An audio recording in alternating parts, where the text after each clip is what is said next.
ঈদ উল ফিতরের নামাজের নিয়ত ও নিয়ম কি? নিয়ত তো হলাম ঈদের ফিতরের নামাজ পড়তেছি, এই ইন্টেনশন যথেষ্ট যে আমি ঈদের নামাজ পড়তেছি, এটা ফজর না। ঈদের নামাজ পড়তেছি, এটা নর্মাল এরশাক না। ঈদের নামাজ পড়তেছি, এটা জোহর না। এই যে পার্থক্য আছে, এই নিয়ত আছে, এটুকুই যথেষ্ট আপনার। এটাই হলো নিয়ত মূলত। আলাদা মুখে নাওয়াইতুয়ান ইত্যাদি ইত্যাদি এগুলো বলার দরকার নাই। আর ঈদের নামাজের যে নিয়ম, সেটা হলো ঈদের নামাজ 2 রাকাত আদায় করতে হবে এবং 2 রাকাত নামাজের পরে খুতবা দিবেন খতিব সাহেব। জুমাতে বা অন্যান্য ক্ষেত্রে খুতবা আগে আমরা দেই, কিন্তু ঈদের নামাজের মধ্যে খুতবা হবে পরে। 2 রাকাত নামাজের নিয়মটা কি? সাধারণ যে নামাজ পড়ি আমরা সেই নামাজের মতোই, শুধু পার্থক্য হলো এখানে অতিরিক্ত কিছু তাকবীর আছে, এই পার্থক্যটা আছে। অনেকে ঈদের নামাজ পড়তে গিয়ে একটু বছরে 1-2বার হয় যেহেতু ভুলে যান এবং গ্যাঞ্জাম লাগাই ফেলেন। তো নিয়মটা হলো, আমরা প্রথমে ইমামের সাথে তাকবীর বলে হাত বাঁধবো, বেঁধে আমরা সানা পড়ব, সুবহানাকাল্লাহুম্মা ওয়া বিহামদিকা ওয়া তাবারাকা ইসমুকা ওয়া তাআলা জাদ্দুকা ওয়া লা ইলাহা গায়রুক। অন্য সানাও আছে, আল্লাহুম্মা বাঈদ বাইনি ওয়া বাইনা খাতায়ায়া কামা বা'আদতা বাইনাল মাশরিক ওয়াল মাগরিব। সানা যেটা আছে এটা পড়ব। সানা পড়া শেষ, এরপরে অতিরিক্ত তাকবীর দিবেন ইমাম সাহেব। এই অতিরিক্ত তাকবীর আমরা কান পর্যন্ত হাত তুলব এবং হাত ছেড়ে দিব। অতিরিক্ত তাকবীর কয়টা দিব, এটারই মত পার্থক্য আছে। 2 মতের সপক্ষেই বিশুদ্ধ হাদিস রয়েছে। এ সম্পর্কে বিস্তারিত জানতে চাইলে ডক্টর খন্দকার আব্দুল্লাহ জাহাঙ্গীর রহমান আলাদা বই আছে এটার উপরে, ঈদের সালাতের তাকবীর নিয়ে, সেটা দেখতে পারেন। অর্থাৎ অতিরিক্ত তাকবীরের সংখ্যা 6 তাকবীর হানাফি মাযহাব অনুযায়ী, অন্যান্য মাযহাব অনুযায়ী 12 তাকবীর। এই দুইটাই বিশুদ্ধ। তো অতিরিক্ত যে তাকবীর, সানা পড়ার পর ইমাম সাহেব দিবেন, আমরা সাথে সাথে বলবো আল্লাহু আকবার, আল্লাহু আকবার, আল্লাহু আকবার। 3টা তাকবীর হয়তো প্রথম 2টাতে হাত ছেড়ে দিবেন, তৃতীয় তাকবীরের পরে হাত বেঁধে ফেলবেন। এবার ইমাম সাহেব সূরা ফাতিহা পড়বেন, অন্য সূরা মিলাবেন, রুকু করবেন, সিজদা করবেন, আবার দ্বিতীয় রাকাত শুরু করবেন। দ্বিতীয় রাকাতে তাকবীরটা হবে শেষে। ইমাম সাহেব দাঁড়ায় সূরা পড়বেন, সূরা ফাতিহা পড়বেন, সূরা মিলাবেন, এরপরে আল্লাহু আকবার, আল্লাহু আকবার, আল্লাহু আকবার, অতিরিক্ত তাকবীর দিবেন 3টা হানাফি মাযহাব অনুযায়ী। আর শেষে আরেকটা তাকবীর দিয়ে রুকুতে যাবেন। তাহলে 4টে হবে লাস্টে, 3টা অতিরিক্ত তাকবীর, একটা রুকুর তাকবীর, ব্যাস। এরপরে যথারীতি নামাজ, আত্তাহিয়াতু, দোয়া, মাসুরা, দুরূদ পড়ে আমরা সালাম ফেরাবো। এ হলো নামাজ। তাহলে শুধুমাত্র অতিরিক্ত তাকবীরগুলো প্রথম রাকাতে সানা পড়ার পরে সূরা ফাতিহার আগে, আর দ্বিতীয় রাকাতে অতিরিক্ত তাকবীরগুলো হবে রুকুতে যাওয়ার আগে, সূরা ফাতিহা সূরা মিলানোর পরে। তাকবীরগুলো মুখে বলবো, বলার সময় হাত উত্তোলন করে আবার হাত ছেড়ে দেব, বাস। এই ছাড়া আর কোনো পার্থক্য নেই। ঈদের নামাজের পরে ইমাম সাহেব খুতবা দিবেন, তখন মনোযোগের সাথে খুতবা শ্রবণ করতে হবে। অনেকে আছেন ঈদের নামাজ পড়ে খুতবা শোনা ছাড়া চলে যান, খুবই গর্হিত কাজ, খুতবা শুনতেই হবে। সো ঈদের নামাজের গুরুত্বপূর্ণ অংশ খুতবা শোনা। খুতবা শোনা ছাড়া যাওয়া জায়েজ নাই। অবশ্যই আপনাকে ঈদের নামাজের পরে খুতবা শুনে তারপরে যেতে হবে।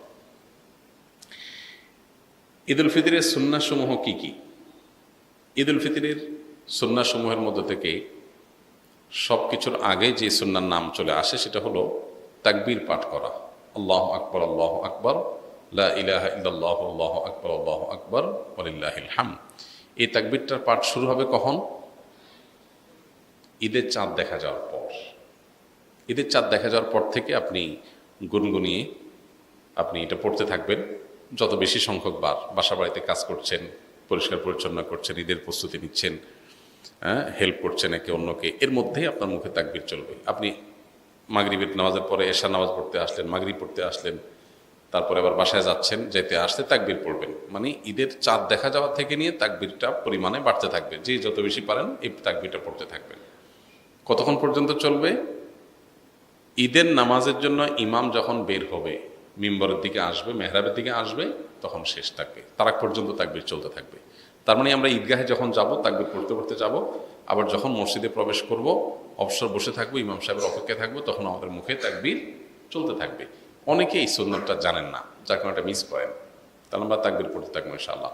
ঈদ উল আজহাতে তাকবীর উচ্চস্বরে পড়ার জন্য, আর ঈদ উল ফিতর তাকবীর বিশেষ করে চলতে ফিরতে যখন পড়বো নীরবে পড়ার জন্য নির্দেশনা করা দেওয়া হয় আছে। তো তাকবীরটা পড়া এটা হলো প্রথম নির্দেশ। দ্বিতীয়ত হলো ভোরবেলায় অন্য দিনের চাইতে একটু আগে আগে ঘুম থেকে ওঠা। আমাদের উল্টা হয়, সারা রাত ঈদের শপিং কেনাকাটা পোলাপানের আড্ডাবাজি করে এসে অন্যান্য দিন ফজর নামাজ জামাতের সাথে পড়লেও ঈদের দিন মাস্ট মিস, উল্টা। অথচ ঈদের দিন ফজর নামাজ জামাতের সাথে পড়া, আগে আগে ঘুম থেকে ওঠা, এটার গুরুত্ব আরও বেশি। 3 নম্বর হলো গোসল করা। ঈদের জন্য গোসল করা। কেন গোসল করতে হবে? কারণ ঈদগাহে অনেক লোকের গ্যাদারিং হবে, আমি একটু ফ্রেশ শরীরে যাব, ঈদের আনন্দটা যেমন পূর্ণতা পাবে, আবার পরিবেশটা ভালো থাকবে। যে আপনার গায়ে ঘামের গন্ধ, আপনার অপরিচ্ছন্নতা থাকলে অন্য লোকের কষ্ট হতে পারে। সবাই একসাথে থাকবে যেহেতু, যাতে পরিবেশ ভালো থাকে। এরপরে আরেকটা সুন্নাত হলো ঈদের দিন আমরা যার যা পোশাক আছে এর মধ্যে উত্তম পোশাকটা পরব। এখানে একটা ভুল কথা প্রচলিত আছে, নতুন পোশাক পরতে হবে। ঈদের দিন নতুন পোশাক পরা সুন্নত না। সুন্নত হলো কোনটা? যেগুলো আছে আপনার এর মধ্যে তুলনামূলক ভালোটা পরবেন, সুন্দরটা পরবেন। ঈদ সুন্নত ছাড়া, নতুন কাপড় ছাড়া ঈদ হবেই না, এই কনসেপ্টটা আমাদের মধ্যে ঢুকছে ভুলভাবে। এটা শরিয়ার কনসেপ্ট না।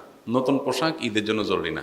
সাহাবীরা প্রতি বছর একটা করে জামা কিনতে পারতেন না, 2-4 জোড়া জামা দিয়ে জীবন পার করে দিতেন সেই 1450 বছর আগের মানুষ। এজন্য ঈদের দিন যার যা পোশাক আছে এটার মধ্যে উত্তম পোশাকটা পরব। আরেকটা সুন্নত হলো মেসওয়াক করা। এটাও এই জন্য যে আমরা অনেক গ্যাদারিংয়ের মধ্যে যাবো, ঈদগাহে সব মানুষের সাথে মিশবো, যাতে মুখে দুর্গন্ধ না হয়, পরিবেশ নষ্ট না হয়, অন্যের কষ্ট না হয়, সেজন্য। আরেকটা সুন্নত হলো সুগন্ধি মাখা ঈদের দিন। আরেকটা সুন্নত হলো ঈদগাহে যাওয়ার আগে ঈদুল ফিতরে কিছু খেয়ে তারপর যাওয়া, ঈদুল আজহাতে না খেয়ে যাওয়া। ঈদুল ফিতরে হলো ঈদগাহে যাওয়ার আগে একটু খেজুর অথবা মিষ্টান্ন কিছু একটু খেয়ে তারপরে ঈদগাহে যাওয়া। এবং ঈদগাহে যাওয়ার ক্ষেত্রে যে রাস্তায় যাওয়া, আসার সময় ভিন্ন রাস্তায় আসা। আর যদি রাস্তা ভিন্ন না থাকে তাহলে রাস্তা এক পাশে যাওয়া, আরেক পাশে আসা। পায়ে হেঁটে আসা যাওয়া করা ঈদগাহে। এখন যদি ঈদগাহ দূরে হয় তো গাড়িটা দূরে পার্কিং করে একটু ওইটুকু অন্তত পায়ে হাঁটার চেষ্টা করে। আর এর বাইরে ঈদের দিনের আরেকটা গুরুত্বপূর্ণ বিষয় হলো ফিতরা দিয়ে তারপর ঈদগাহে যাওয়া। ফিতরা শেষ করে দিয়ে তারপরে ঈদগাহে আসা। আল্লাহ তাআলা আমাদের ঈদের সুন্নতগুলো মেনে চলার তৌফিক দান করুন। ওযু করার সময় কি কি দোয়া পড়তে হয়? ওযুর শুরুতে বিসমিল্লাহ পড়তে হয়। বিসমিল্লাহ বলে আমরা ওযু শুরু করে দেব। আর ওযুর শেষ আমরা কালিমায়ে শাহাদা পাঠ করব এবং আল্লাহুম্মা জাআলনি মিনাত তাওয়াবিন ওয়া জাআলনি মিনাল মুতাতাহহিরিন। আল্লাহ আমাকে তওবাকারীদের এবং পবিত্রতা অর্জনকারীদের কাতারে শামিল করেন। বাস এ দোয়া আর কালিমায়ে শাহাদা পাঠ করা, আশহাদু আল্লা ইলাহা ইল্লাল্লাহ ওয়া আশহাদু আন্না মুহাম্মাদান আবদুহু ওয়া রাসূলুহু। এর বাইরে প্রত্যেক অঙ্গ ধোয়ার জন্য আলাদা আলাদা বিভিন্ন দোয়া, অনেক বই পুস্তক আছে, এগুলো সবই ভিত্তিহীন, এগুলোর কোনো ভিত্তি নেই। হাত ধোয়ার দোয়া, মুখ ধোয়ার দোয়া, কুলি করার দোয়া, নাকে পানি দেওয়ার দোয়া আলাদা আলাদা, এরকম কোনো বিশুদ্ধ হাদিসে বর্ণিত হয়নি। তাহলে শুরু হবে বিসমিল্লাহ দিয়ে, শেষ হবে কালিমায়ে শাহাদা এবং আল্লাহুম্মা জাআলনি মিনাত তাওয়াবিন ওয়া জাআলনি মিনাল মুতাতাহহিরিন দিয়ে। বাস।